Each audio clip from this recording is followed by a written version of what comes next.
જે કોઈ પણ રાજપૂતોને ટેકો આપે તેમના ગામડાઓ અને શહેરોનો નાશ કરો, તેમને બંદી બનાવી લો. આ શબ્દો મુઘલ આક્રમણકારી બાબરના હતા, જેણે બયાનાના યુદ્ધમાં પોતાની હાર બાદ જેહાદનો નારો ધાર્મિક કટ્ટરપંથીઓમાં મજબૂત બનાવ્યો હતો. બધા જાણે છે કે બાબરે 16 માર્ચ 1527ના રોજ રાણા સાંગાને હરાવી દીધા હતા, પરંતુ બહુ ઓછા લોકો જાણે છે કે તેના 24 દિવસ પહેલા 21 ફેબ્રુઆરી 1527માં રાણા સાંગાના રાજપૂત સૈનિકોએ બયાનાના યુદ્ધમાં બાબરની મુઘલ સેનાને ખરાબ રીતે પરાજિત કરી હતી. ઇતિહાસમાં વિજય વિશે ઘણીવાર લખાય છે, પરંતુ તેની વાસ્તવિક પ્રક્રિયા અને માનસિક વ્યૂહરચના વિશે ભાગ્યે જ ચર્ચા થાય છે. આજે અમે તમને જણાવીશું. ફેબ્રુઆરી 1527માં બયાનાના યુદ્ધમાં મળેલી હાર એટલી ગંભીર હતી કે પાણીપતના યુદ્ધ પહેલા મુઘલ સૈનિકો ભયભીત થઈ ગયા હતા. તેઓ રાજપૂતોની બહાદુરીથી ગભરાઈ ગયા અને કાફિરોની આ ભૂમિ પર મરવા કરતા કાબુલ પાછા ફરવાની વાત કરતા હતા.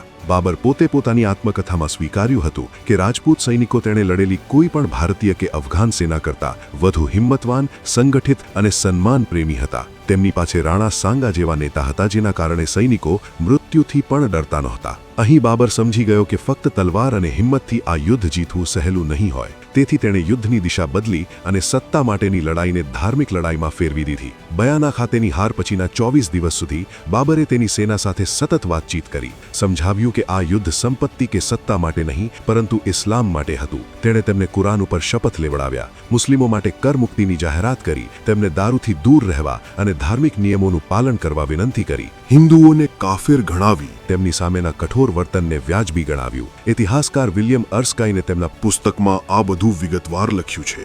પહેલાથી જ ભયભીત સેનામાં તેણે મઝહબી જુસ્સો જગાડ્યો, જેથી સૈનિકો પીછેહટ કરવાને બદલે મરવા તૈયાર થઈ ગયા. ખાનવાની યુદ્ધભૂમિ પર રાણા સાંગાનું પરંપરાગત રાજપૂત યુદ્ધ, વીરતા અને આમને સામનેની લડાઈ હતી, જ્યારે બીજી બાજુ બાબરની તોપો, દારૂગોળા, તુલુગમા રણનીતિ અને મઝહબી જુન્નૂન હતું. 16 માર્ચ 1527ના રોજ ટેકનોલોજી, રણનીતિ અને માનસિક ઝહેરે બહાદુરીને હરાવી દીધી. પરંતુ વિજય પછી પણ બાબર રોકાયો નહીં. તેણે રાજપૂત સૈનિકોના કપાયેલા માથાનો ઉપયોગ કરી મિનાર બનાવી, સ્ત્રીઓ અને બાળકોને ગુલામ બનાવ્યા. સ્પષ્ટ સંદેશ આપ્યો કે મુઘલો સામે બળવો કરવાની હિંમત કરનાર કોઈનું પણ આ જ ભાગ્ય હશે.